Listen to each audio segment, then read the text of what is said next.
ସମସ୍ତଙ୍କୁ ମୋର ନମସ୍କାର। ମୁଁ ଆପଣମାନଙ୍କୁ ସ୍ୱାଗତ କରୁଛି ମୋର ଚ୍ୟାନେଲ ଜ୍ଞାନ ଉପାସନାକୁ। ଆସନ୍ତୁ ଜାଣିବା କାର୍ତ୍ତିକ ମାସର ମହାତ୍ମ୍ୟ ଆଉ ମହତ୍ତ୍ୱ। ଏହି ମାସକୁ ଯେଉଁମାନେ ନିଷ୍ଠାର ସହିତ ପାଳନ କରନ୍ତି ତାଙ୍କୁ କି ପ୍ରକାର ପୁଣ୍ୟ ମିଳିଥାଏ।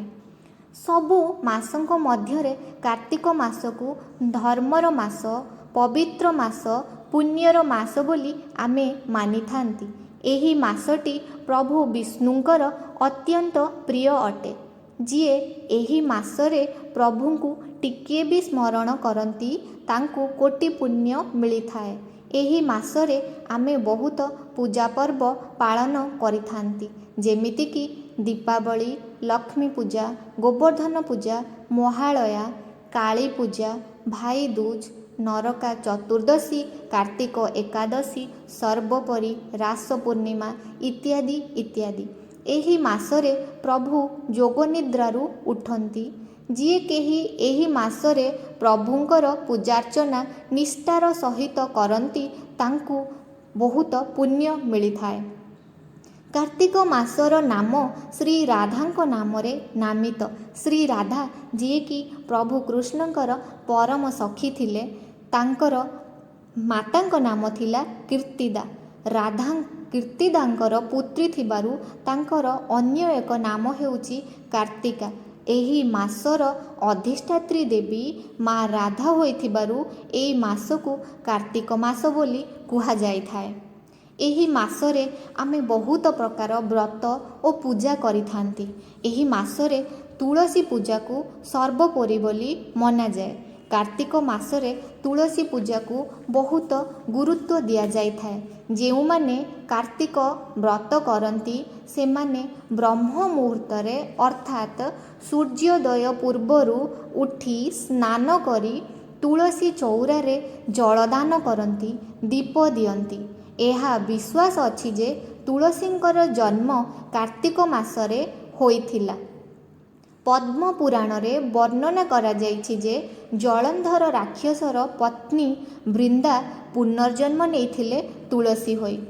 ଭଗବାନ ବିଷ୍ଣୁ ବୃନ୍ଦାଙ୍କର ପତିଭକ୍ତିକୁ ବହୁତ ପ୍ରଶଂସା କରୁଥିଲେ। ତୁଳସୀ ଭଗବାନଙ୍କର ଜଣେ ପ୍ରିୟ ସେବିକା ଥିଲେ। ତାଙ୍କ ସେବାରେ ପ୍ରଭୁ ବହୁତ ପ୍ରୀତ ଥିଲେ। ଏହା ମଧ୍ୟ ମନାଯାଏ ଯେ ପ୍ରଭୁ ଶ୍ରୀକୃଷ୍ଣଙ୍କର ଜନ୍ମସ୍ଥାନ, ଲୀଳାସ୍ଥାନ ବୃନ୍ଦାଙ୍କ ନାମ ଅନୁସାରେ ବୃନ୍ଦାବନ ବୋଲି ରଖାଯାଇଥିଲା। ବୃନ୍ଦାବନରେ ବହୁତ ତୁଳସୀ ବଣ ଥିବାରୁ ସେଥିପାଇଁ ସେ ଜାଗାର ନାମ ବୃନ୍ଦାବନ ରଖାଯାଇଥିଲା। ତୁଳସୀ ସବୁବେଳେ ପ୍ରଭୁଙ୍କ ମଥାରେ ଅର୍ପଣ କରାଯାଏ। ତେଣୁ ଏହି ମାସ ପ୍ରଭୁଙ୍କର ଅତ୍ୟନ୍ତ ପ୍ରିୟ ହୋଇଥିବାରୁ ଯିଏ କେହି ଏହି ମାସରେ ତୁଳସୀ ପୂଜା କରନ୍ତି, ତୁଳସୀ ଚଉରା ମୂଳେ ଘିଅ ଦୀପ ଦିଅନ୍ତି, ତାଙ୍କୁ ପ୍ରଭୁଙ୍କର କୃପା ମିଳିଥାଏ। ଏହା ମଧ୍ୟ ମନାଯାଏ ଯେ ତୁଳସୀ ଚଉରାରେ ମା ଲକ୍ଷ୍ମୀ ବାସ କରିଥାନ୍ତି। ଏହି ମାସରେ ପ୍ରଭୁ ଦାମୋଦରଙ୍କର ବେଶକୁ ପୂଜା କରାଯାଏ। ଦାମ ଅର୍ଥାତ୍ ଦୌଡ଼ା ମାନେ ରସି, ଉଦର ଅର୍ଥାତ୍ ପେଟ। ମା ଯଶୋଦା ପ୍ରଭୁ କୃଷ୍ଣଙ୍କୁ ଏହି ମାସରେ ଅର୍ଥାତ୍ ଦୀପାବଳି ଦିନ ପ୍ରଭୁଙ୍କୁ ରସିରେ ବାନ୍ଧି ଦେଇଥିଲେ। ତେଣୁକରି ଏହି ମାସରେ ଯେଉଁମାନେ ପ୍ରଭୁ ଦାମୋଦରଙ୍କ ବେଶଙ୍କୁ ପୂଜା କରନ୍ତି ତାଙ୍କୁ ବହୁତ ପୁଣ୍ୟ ମିଳିଥାଏ। ଏହି ମାସରେ ରାଧାକୃଷ୍ଣଙ୍କର ଯୁଗଳ ମୂର୍ତ୍ତିକୁ ମଧ୍ୟ ପୂଜା କରାଯାଏ, କାରଣ ଏ ମାସର ଅଧିଷ୍ଠାତ୍ରୀ ଦେବୀ ଥିଲେ ଶ୍ରୀ ରାଧା, ଯିଏକି କୃଷ୍ଣଙ୍କର ଅତ୍ୟନ୍ତ ପ୍ରିୟ ଥିଲେ। ଏ ମାସର ପୂଜା କ'ଣ କରାଯାଏ, ତାର କି ବିଧି ପାଳନ କରାଯାଏ ଆମେ ଜାଣିଲେ, ଆସନ୍ତୁ ଏବେ ଜାଣିବା ଏହି ମାସର ପୁଣ୍ୟର ଫଳ କ'ଣ ହୋଇପାରେ। ଏହି ମାସକୁ ଯେଉଁମାନେ ନିଷ୍ଠାର ସହିତ ପାଳନ କରନ୍ତି ତାଙ୍କୁ କି ପ୍ରକାର ପୁଣ୍ୟ ମିଳେ। ସ୍କନ୍ଦ ପୁରାଣ ଓ ପଦ୍ମ ପୁରାଣର କଥା। ଥରେ ଦେବୀ ସତ୍ୟଭାମା, ଯିଏକି ପ୍ରଭୁ କୃଷ୍ଣଙ୍କର ଦ୍ୱିତୀୟ ପାଟରାଣୀ ଥିଲେ, ସେ ପ୍ରଭୁଙ୍କୁ ପଚାରିଲେ, ମୁଁ ମୋର ପୂର୍ବ ଜନ୍ମରେ ଏମିତି କ'ଣ ପୁଣ୍ୟ କରିଥିଲି ଯେ ମୋତେ ଆପଣଙ୍କର ପତ୍ନୀ ହେବାର ସୌଭାଗ୍ୟ ମିଳିଲା। ପ୍ରଭୁ ଉତ୍ତର ଦେଲେ, ଦେବଶର୍ମା ନାମରେ ଜଣେ ସିଦ୍ଧ ବ୍ରାହ୍ମଣ ଥିଲେ। ସେ ସୂର୍ଯ୍ୟଙ୍କର ବହୁତ ବଡ଼ ଭକ୍ତ ଉପାସକ ଥିଲେ। ତାଙ୍କର କୌଣସି ପୁତ୍ର ସନ୍ତାନ ନଥିଲା। ତାଙ୍କର ଝିଅ ଥିଲେ ଗୁଣାବତୀ। ସେ ତାଙ୍କର ପ୍ରିୟ ଶିଷ୍ୟ ଚନ୍ଦ୍ରଙ୍କ ସହିତ ଗୁଣାବତୀଙ୍କର ବିବାହ କରାଇଦେଲେ। ଦେବଶର୍ମା ଚନ୍ଦ୍ରଙ୍କୁ ନିଜ ପୁତ୍ର ବୋଲି ବହୁତ ଭଲ ପାଉଥିଲେ। ଚନ୍ଦ୍ର ମଧ୍ୟ ତାଙ୍କୁ ବହୁତ ସମ୍ମାନ କରୁଥିଲେ। ଦିନେ ଦୁଇଜଣ ଜଙ୍ଗଲକୁ ଗଲେ ଜାଳେଣୀ ଆଣିବାକୁ। ଜଙ୍ଗଲରେ ବୁଲିବା ସମୟରେ ହଠାତ୍ ଗୋଟେ ରାକ୍ଷସ ତାଙ୍କୁ ଆକ୍ରମଣ କଲା। ରାକ୍ଷସର ଆକ୍ରମଣରୁ ନିଜକୁ ବଞ୍ଚାଇ ନ ପାରି ଦୁଇ ଜଣଙ୍କର ପ୍ରାଣ ଗଲା।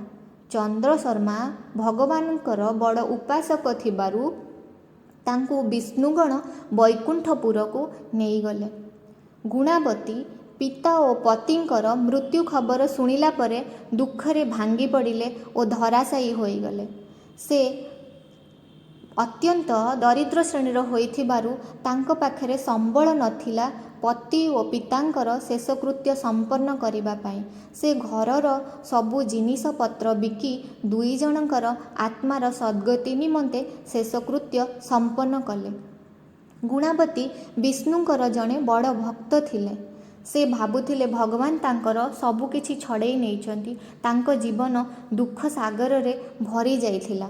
ଗୁଣାବତୀ ତାଙ୍କର ଅତୀତ ଜୀବନ ଯେଉଁ ବଞ୍ଚିଥିବା ଜୀବନକୁ ଭଗବାନ ବିଷ୍ଣୁଙ୍କ ପାଦ ତଳେ ସମର୍ପଣ କରିଦେଲେ। ଆଉ ଭାବିଲେ ପ୍ରଭୁଙ୍କର ପୂଜାର୍ଚ୍ଚନା କରି ତାଙ୍କର ଶେଷ ଜୀବନତକ ବିତାଇ ଦେବେ। ସେ ବହୁତ ନିଷ୍ଠାର ସହକାର ପ୍ରଭୁଙ୍କୁ ପୂଜାର୍ଚ୍ଚନା କରୁଥିଲେ। କାର୍ତ୍ତିକ ମାସର ଏକାଦଶୀ ଗୁଣାବତୀ ବହୁତ ନିଷ୍ଠାର ସହିତ ପାଳନ କରୁଥିଲେ। ସେ ସବୁ ବର୍ଷ ଏମିତି ହିଁ ପାଳନ କରନ୍ତି ନିଷ୍ଠାର ସହକାର। ଗୁଣାବତୀ ବୃଦ୍ଧାବସ୍ଥାରେ ପହଞ୍ଚିଗଲେ। ହଠାତ୍ ଦିନେ ତାଙ୍କର ଶରୀର ଅସୁସ୍ଥ ହୋଇଗଲା।